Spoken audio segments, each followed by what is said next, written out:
You're listening to the Fox Den Sports Podcast. Now, here are your hosts, Todd and his three sons, Kellen, Garrett, and Gannon.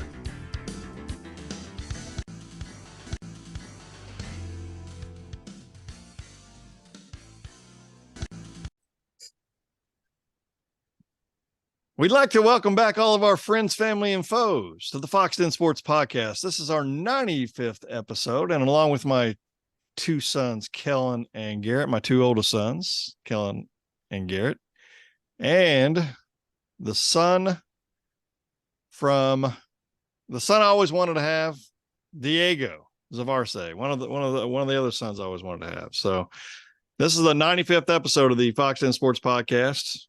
And I would like to know, what player do you think of that wore the jersey number 95? Myles Garrett. Myles Garrett. Probably not even very nice. You should have let your little brother, because his name is Garrett. That's who he is named after. His name is Gary. Okay. Yeah, I'm not going to lie. I mean, I recognize a lot of these names. Myles Garrett's obviously the one. I know Derek Wolfe, not much of a great NFL player. I believe he had a pretty long career. Played at Denver is what I remember him mostly for.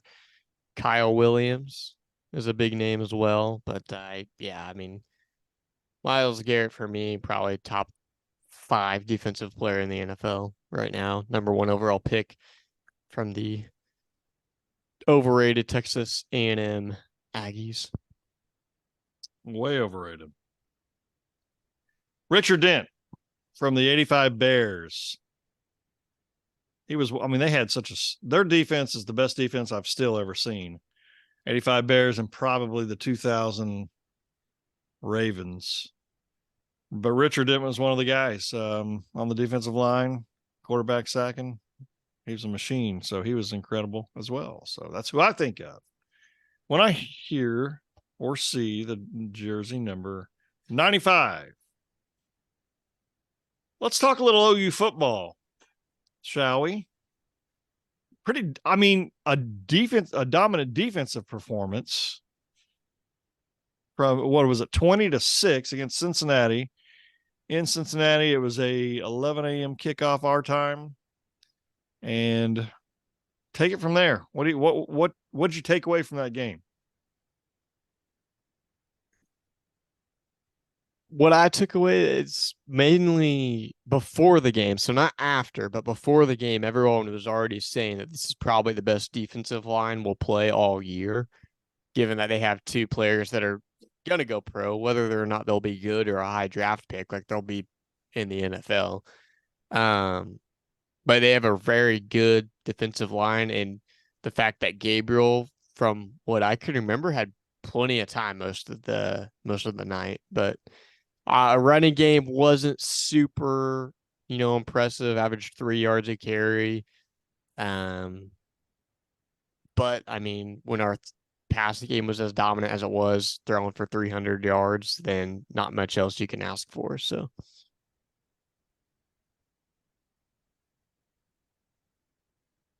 Who else? What were your thoughts? Kellen or Garrett, Diego? I mean, it's about the same. The offense could have put up more points, but our defense looked pretty good. I don't know. I did say before the game, I was kind of hoping we'd be tested a little bit. I don't think we were defensively. I don't think it's not like it was a close game really, but the offense definitely had to work a little harder in some areas than we were used to. So I think it was a growth moment. We won the game. That's all that matters in the end. So can't complain too much. Is it weird for me to say that I feel more worried about our offense than our defense for the rest of the season? It is odd.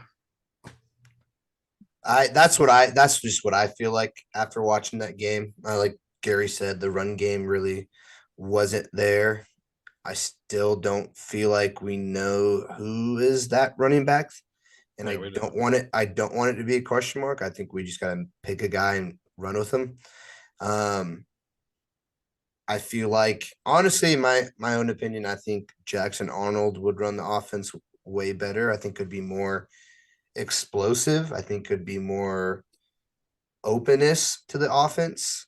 Um, but our defense, I mean, Cincinnati doesn't have a bad offense. They have some good wide receivers, and Emory Jones is a really good running quarterback. And I feel like the week before he had over 100 yards, and this week I think our defense did really good shutting that part of his game down. And I think that is another reason why they only scored 6 points. And they also had the ball 15 times, and out of those 15 times, they only scored 2 field goals. Right. And forcing a missed field goal. So, I mean, I think if we had this defense when Baker was playing, we would have had two national championships. Honestly, think about that. This defense is good. They're hungry. They're physical. They're making open field tackling that we haven't seen in years. And then you go look at Zach Grinch's USC defense, and they can't open field tackling. You can see what the problem was. Now, I'm excited about this defense. I'm excited about. I mean, this week we really don't have a test, but the week after that, I think it's our very first test, and we're going to see our defense actually show up. And I'm just have those question marks. Can our offense score enough, or are we just going to rely on our defense? And can we rely on our defense? Are they proven yet? Are they proven enough? I think they have, and I think they will continue to do that. Go ahead, Garrett. What are you going to say?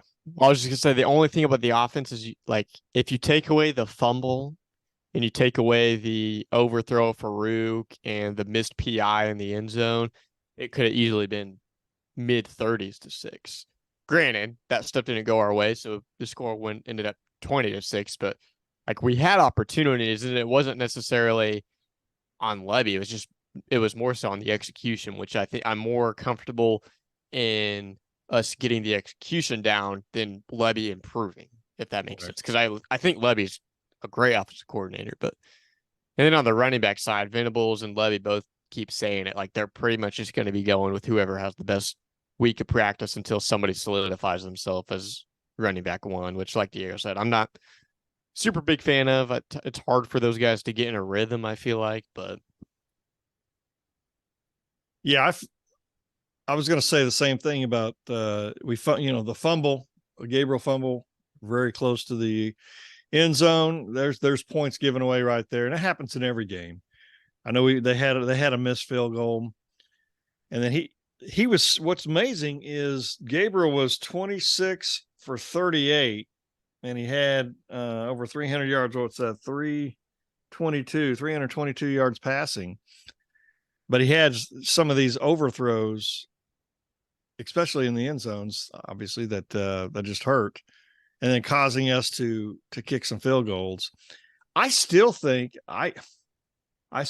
we're being a little conservative. I really think we are. I think we're trying to run the ball. Usually Oklahoma during the season, years past, their line has gotten better as the year has gone on. I think they're going to continue to get better. But to your point, somebody's got to step up and be that leader on running the running back. And until that happens, I hope it's not just a continuous revolving door. And I couldn't even tell you which one right now would be the guy, because I don't know. I would love her to be Barnes, but I don't see that happening currently right now. Sawchuk, I mean, he had a great bowl game, but then what has he done a whole lot since then? So that's before. Or even before then. Right. You know what I mean? So that's what I'm saying. That's my biggest concern right now. But I still think my question is, do coaches know, in that game, that they pretty much have control of it? So they're being a little bit more conservative, because they went into the game wanting to stop Emory Jones for the run, and they did a really good job at that. That's what I'm wondering. Do they know we kind of have control of this game? Let's see what we can do. Let's try some different plays, get some different runs in there. I don't know, because I'm truly, I mean, this may be crazy. I'm truly expecting to see I don't say much different, but a better running game when we play Texas. And that's still a couple weeks away. We still got Iowa State in between now and then. I'm not comparing high school football with college Sure. football, but Sure. I can see Levy like hiding, like still has some stuff in the play. Like, for example, our OCS coaching staff, we have stuff that we install every week that we don't even use because we're saving it to when we play these other teams that we're like, we have to have these explosive plays to be Right. successful against better teams. And I think Levy has that. And I agree with you. I think they are being a little conservative. But my question is, can Dylan Gabriel be that guy to complete those explosive plays down the field? Because I think it's that consistency of him overthrowing, and he doesn't have that arm strength. And I think the reason he's overthrowing is because he's putting everything he's got on that ball, and he ends up overthrowing it. Sure. I think I'm not saying I don't think we can go out and win the Big 12. Like, we can't go win. I think we can win the Big 12 with them. But like, if we magically go on a good run and we do make the playoffs, I don't know if he's the guy that can win us that game to get to the game. Right now, who do you think honestly like gives us a better chance to win? Do you think it's Gabriel or do you think it's Jackson Arnold truly give us the better chance to win? And I'm talking not the national championship or anything, but against Texas, Just game to game. Yeah. Because I think Arnold could beat these other teams. Texas is that too big of a stage to, play a big role? I think for him, no. And I think if Arnold starts, like, the thing is, nobody's prepared to stop Arnold. His first game, they're not going to know what he's going to come out with. All they have is his high school film tape. Like, I just think he is more all around more talented quarterback. I agree 100%. He can be so much more explosive. He can run the ball better. He can throw the ball better. The only thing Gabriel has on him is experience and better leadership, I would say. The crazy thing is Gabriel's in his fourth, fifth year. This is going to be Texas game is going to be the biggest game of his career because he didn't play. He hasn't even played year. in one. Yeah, you're right. Yeah. And I wouldn't count Florida State bowl game as a big game. Like, I mean, yeah, we wanted to win. You don't want to He by played all pretty means well against Florida State. Yeah, and he played well, but for what it means, Texas, Oklahoma, this is easily the biggest game he'll play. Oh, for sure. In his career, or to this point. But to this point, yes. I agree 100%. And Danny Stutsman had a great game again, 13 tackles. I know he had a sack. We got 2 interceptions. So the defense is doing really good now. I still think that there's every game you'll see a guy from and maybe it happens all the time. I don't know from other teams, but it doesn't seem like it. Where there's just somebody completely wide open, and I think you take those kind of situations against Texas, and that's going to burn us. That's my fear. But we still have Iowa State first, who just beat Oklahoma State, and I know going into this game we should win, and I expect to win. But anything could happen. But what do you want to see? I mean, what do you want to see? Just better offensive play this weekend and leading into Texas? Obviously, I mean, we all want to see better, but like I heard somebody on the radio say the other day, well, we just didn't, score as many points as I was hoping for. And it's like, here's the thing.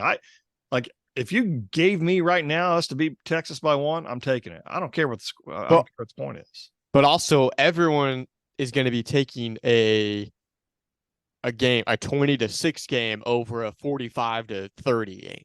You know what I mean? Yeah. Like we're used to. Yeah. Same point differential, but that 20-6 looks a lot more dominant than a 45 to 30. So you got defense. Yeah.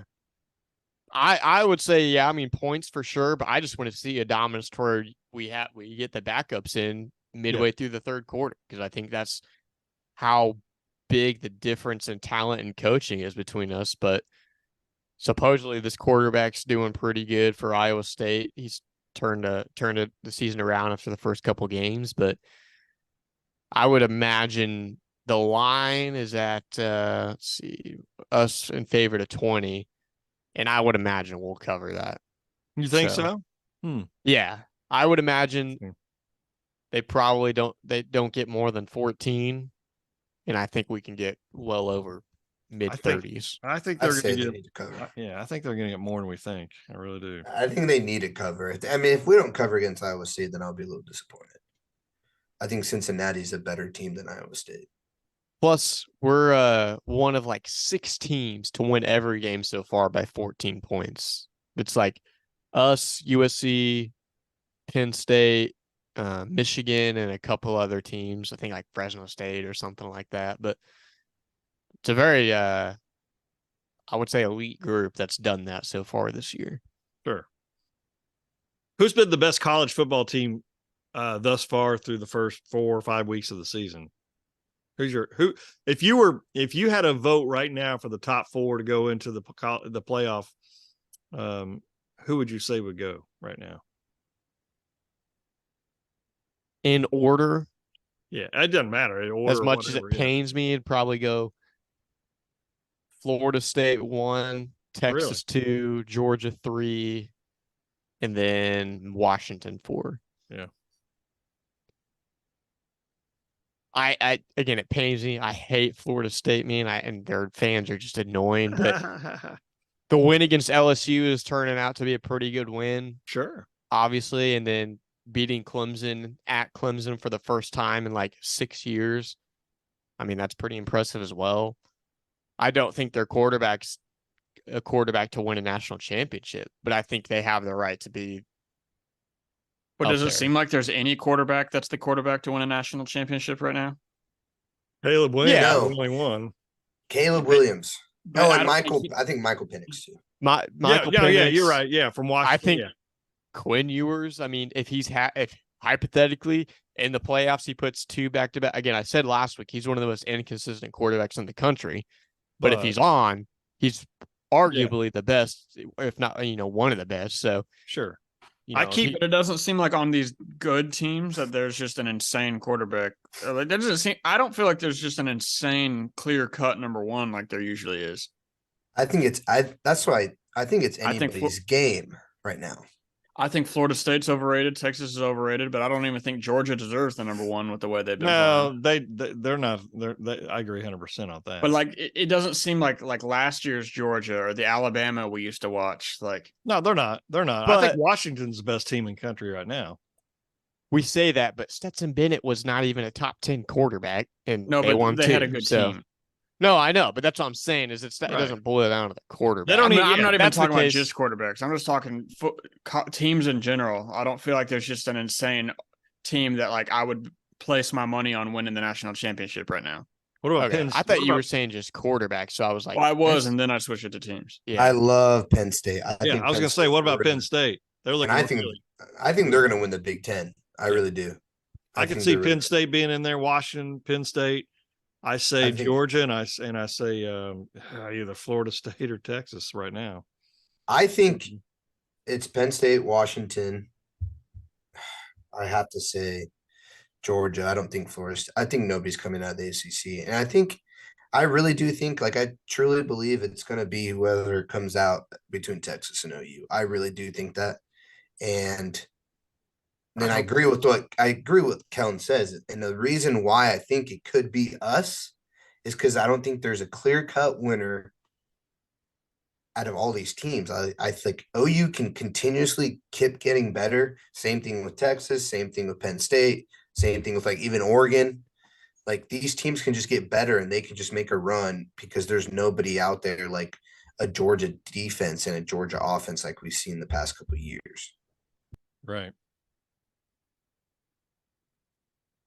I think I even though I would again put Washington in it right now, I still think Oregon's the best team in the Pac-12. No, that's hard. I mean, I agree 100%. There's who knows how that game do they? I'm assuming they play each other. Yeah, but because You you hear it for any team up there, like, oh, who have they beaten? Who is Washington beaten? Boise State, Tulsa, Michigan State, and Cal. Those are not good teams. But they've handled their business against They've, Yes. they've hammered them. Yes, but I mean, it's nothing special by any means. Nothing special. I know Penn State and Michigan play Looks I'm on the 11th, so they don't play. Oh, and then they play Ohio State October 21st. Man, they're gonna if they can roll through that. And I'm gonna be honest. I feel like.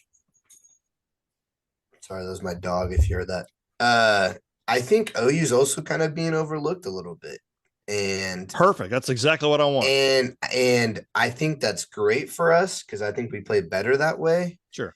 And I tell Gary every week, I text him like, I don't want to believe in this team still. And then they come out and they prove me every week so far, they have proven to me that they are actually a decent team. And I'm just like, I don't want to fall back in this trap. I know. Then we go beat Texas. And then I'm like, all right, let's go ahead and make a run and go to the playoffs. And I don't, because I don't want to believe in it, but maybe this is the first time that's happened to me. And maybe it's actually going to happen. Who knows? But like, I agree. I think I agree with all of what Gary says and all you guys are saying, but I just think what Kellen said earlier about no clear-cut winner, like it really could be anybody. That's why it's our year. So who's going to be who gets hot at the end? I mean, all we have to do is beat Texas, and like you can't argue we're not number one. Hey man, you can't. That is so true. You can't argue. We could jump from like 13-1 because that might be the biggest win the whole year. I think it would be because that would be the highest ranked team to lose so far this year and what I would imagine to this point until you get to the championship games, obviously. Exactly. Plus, I mean, we still got to play Kansas, who's likely going to be ranked when we play him. They're looking pretty good too. They are. But, I mean, everything's lining up just like the 2000s, man. Just like 2000. Like, I saw another thing. I think that's in it.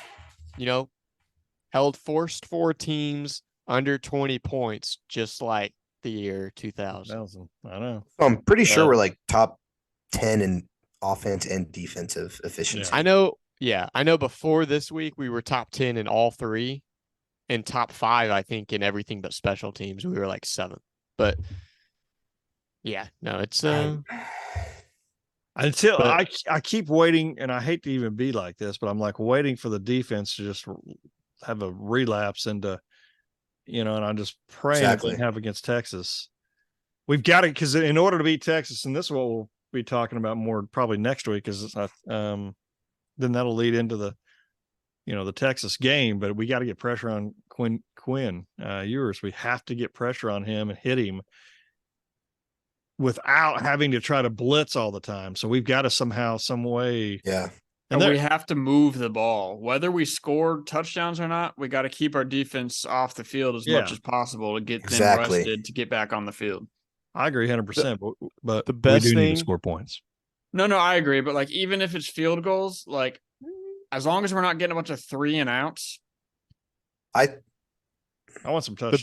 The biggest reason we need to put pressure on him is because if we do, he's going down because he's not a mobile quarterback. He's a pocket passer. He's not mobile, right? And that's something the Big 12 is not used to. Like we really haven't seen in a while. You don't see that in college often. OU early 2000s. And typically, that's the only time OU struggles is with a mobile quarterback. Now we saw, like Diego said. Yeah, you're right. You said we locked down Emory Jones. He averaged like 2.5 yards a carry, and if we take away 1 carry of 20 yards. He averaged half a yard per carry. So we're getting better at that. It's just whether or not we can finally finish at the quarterback. And I think one thing I'm looking forward to is I think PJ Adebawore is going to get a lot of playing time that game. And I think he is going to light them up. He's going to have his coming out party. I think he's going to have his coming out party. I think Peyton Bowen's going to get a pick 6. And I'm thinking Deshaun McCullough, that's going to be the game that everyone's like, this guy could be a top 10 pick. Peyton Bowen is so close. He is so close. He is. And here's the thing is he doesn't start, but he is in every crucial down. He is the guy. Yeah. And there's a reason why he's the guy. And I know he's going to pop off and it's going to be that Texas game. And I believe it. And I'm going to be there at that game. And I'm going to go crazy when we win that game. Because I believe we'll win that game. But I think the other thing is OU fans going to get mad. It's going to be like I feel like the game's going to be like 24-17 or 24-21. Like, I don't think we're going to see that many touchdowns because Texas also has a really good defense. I think it's going to be a really defensive game, and it's going to come down to Field position. which team can, like Kellen said, drive the ball, keep the defense rested. If it's field goals, fine, we'll take the field goals. But if our defense can be rested, I think our defense is going to be good enough to stop that offense. Which, real quick, you saying field position does scare me a little bit because our punting situation is not it's not even average. It's not even average. Like, that's scary. So we got to get down to maybe like the 35 before we can punt it. Yeah, dude. And let We alone, might I mean, get him in the red zone or the opposite red zone. if we're not in the 35, we don't even know if Schmidt can make it. Like, he can, but can he do it consistently and against Texas? Can he do it if it's a clutch situation and the game's on the line? We don't know that. That's concerns right there, because I don't know if he's got it or not. I thought Gabe had it, and then remember he against Texas. I mean, he blew it. Shanked the crap out of that. He had a great leg, but my goodness, we haven't had it. I mean, when's the last time we had a really, really clutch kicker? Austin Seibert, maybe? Yeah. Cyber was pretty good. Who was at the guy beginning that towards his end? Something Garrett, right? Garrett Hartley? Garrett Hartley, yeah. He was really good, man. He was at New Orleans for a while, but yeah, Saints, yeah. Can I ask you guys? Spoke to a former kicker the other day on the phone for Oklahoma. Who? I cannot remember his name. I'd have to look up his resume. Charles? Now he's a project engineer in Texas. Uwe von Schaman? He was somebody. He got cut. He tore something. The NFL played for the I'll say the Vikings. Gabe Burkich. What? Burkich? Well, how do you spell that? It's like BR. It's like weird. It might be because it was something weird. Wait, when did he graduate? Like 2 years ago? It wasn't long. 2 or 3 years ago, yeah. Was it Gabe Burkich? It might have been. I guarantee that's who it was. Let me look it up. Hang on. That's 100%. That's the guy we were talking about. Yeah. He's got a stash. I wasn't paying. Yeah. I couldn't remember his name at first. Signed up the Vikings for the practice. Playing video games, man. Just look him up. Diego, what was your question? Yeah, can I ask you a question while Kellen looks this up? Sure. So you guys already know my opinion on it, but say we win this week, we dominate, cover by 20, and we go into Texas. Let's say we win 27-21. Okay. We get a pick to end the game. Neil, we won that game. Where would you put us ranking wise? And at that moment, would you want us to go on a run to make the playoffs? Oh, of course. In your honest opinion. Did you say if we beat Texas? When we beat Texas? When we beat Texas, the way we beat Texas, I think we go number 6. And we slowly work our way up to the playoffs. And you do want to go to the playoffs. Oh, yeah. Yeah. Oh, yeah. Oh, yeah. I think out of any year and out of any team, it's this year. Because of our defense and because of the lack of a clear number 1, this is the year we can win the national championship and not embarrass ourselves. Not even that. At least win that first game. So that too. Yeah, no, I agree 100%. Let me ask you this to kind of to that line. Do you think Georgia is going to stumble at some point this year? Now, have you seen their schedule? You don't think like they'll have the one game and the quarterback? I think they already had it. Do you really? Yeah, I think them having that is just not a good win. It's still a win. They play Auburn, who is not good. They play Kentucky, who is 4-0. I haven't honestly followed them a lot. I know they got a new quarterback from NC State, Devin Leary, who was pretty good last year, but I would imagine they dominate that game. Play Vanderbilt, dominate. Play Florida. Even at Florida's best, they just don't match Georgia, even though they beat Tennessee, but Tennessee's not good. Mizzou, they'll throttle Mizzou. Ole Miss, they'll beat Mizzou or Ole Miss. Tennessee, again, they're not good. Dude, they could lose to Ole Miss now. This Georgia team. Did you watch them against Bama? Bama's not good, and they got manhandled in the second half by Bama. Well, that was Bama's revenge game. I knew they were going to lose either way. True, but again, I don't think Bama's that good. I'm just saying if South Carolina played them well, there's the film for like.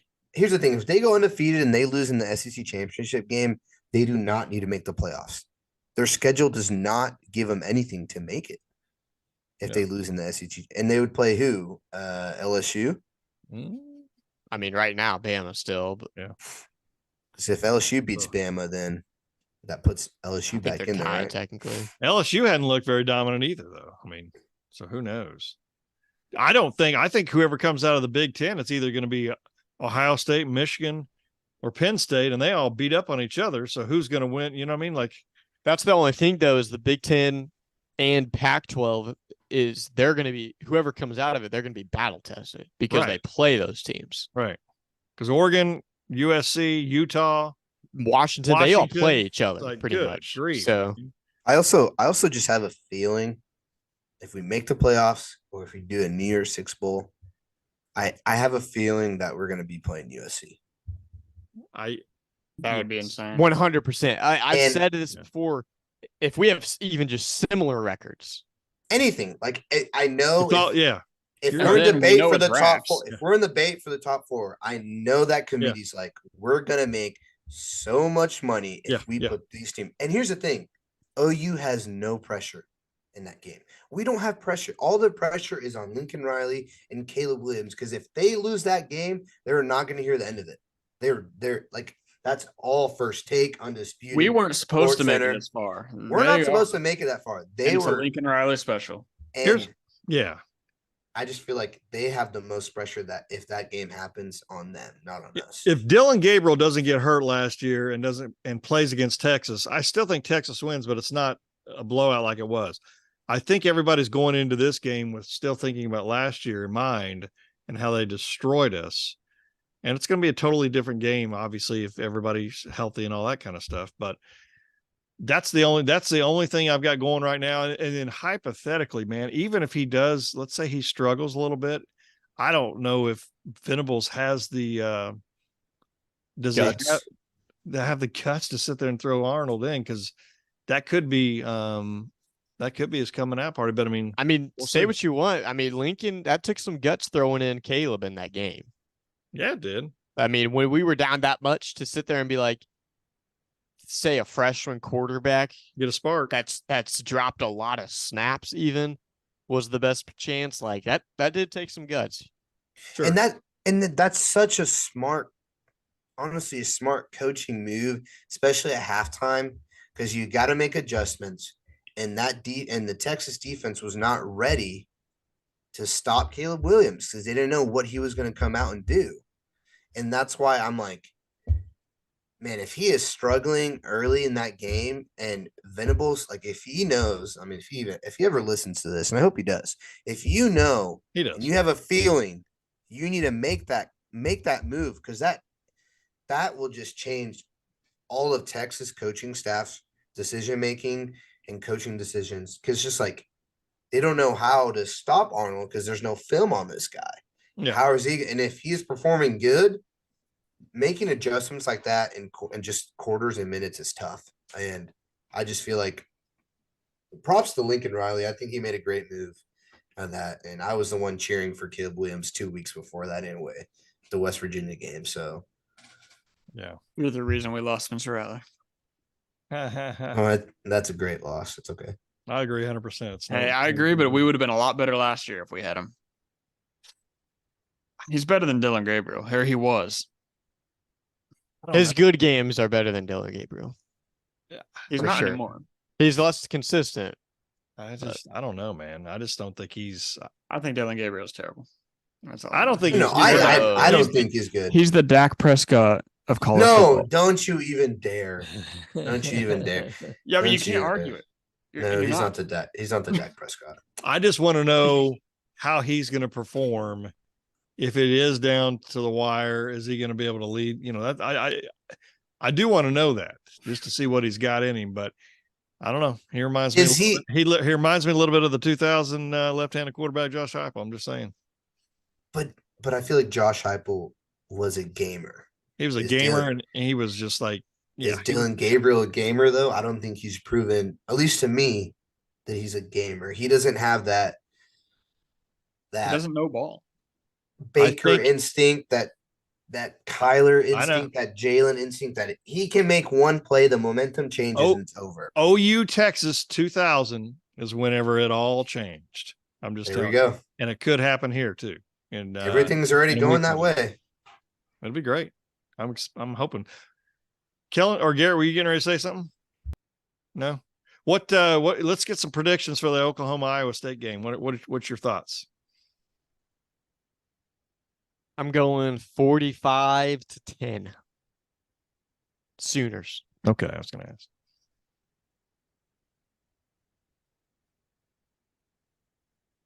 $38-16 Sooners. I'm gonna go 42-13 Sooners. 26-16 Oklahoma. Gonna be a closer game than I think everybody thinks.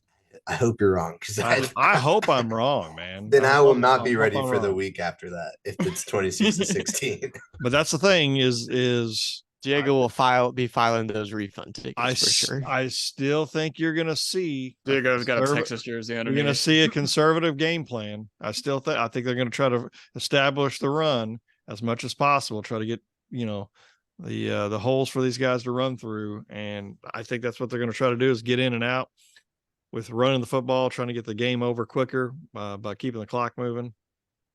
That's But you can be conservative and still put up points. You know? And I feel like he can still be conservative without opening that playbook and letting these teams see what he has. Especially against Iowa State. Like you said, Exactly. establishing the run. I'd be shocked if we don't average 5-6 yards a carry against Iowa State.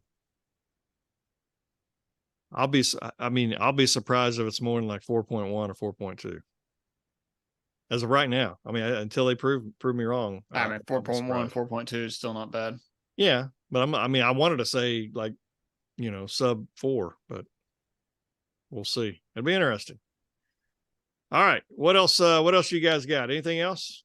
Appreciate Diego for showing up on the Fox Den Sports podcast. It's always nice to have another family member's take on the Sooners and how well we think that things are going to go. Join us next week. I think we'll have a little bit more extensive conversations again with OU and Texas. We'll go over some Iowa State games, the game from Iowa State as well. So I can just tell you, I'm so excited because my inventory is over with. Thursday will be 14 days in a row of work, and then I'll get Friday and Saturday off. I'm pretty excited, but inventory is over and we're done. But I also want to remind everybody, iron sharpens iron. Please stay safe. Be savage and not average. And remember the Joan the Skulk. And until next time, Good. Bye, Bye, everybody. Bye, everybody. Kellen already left.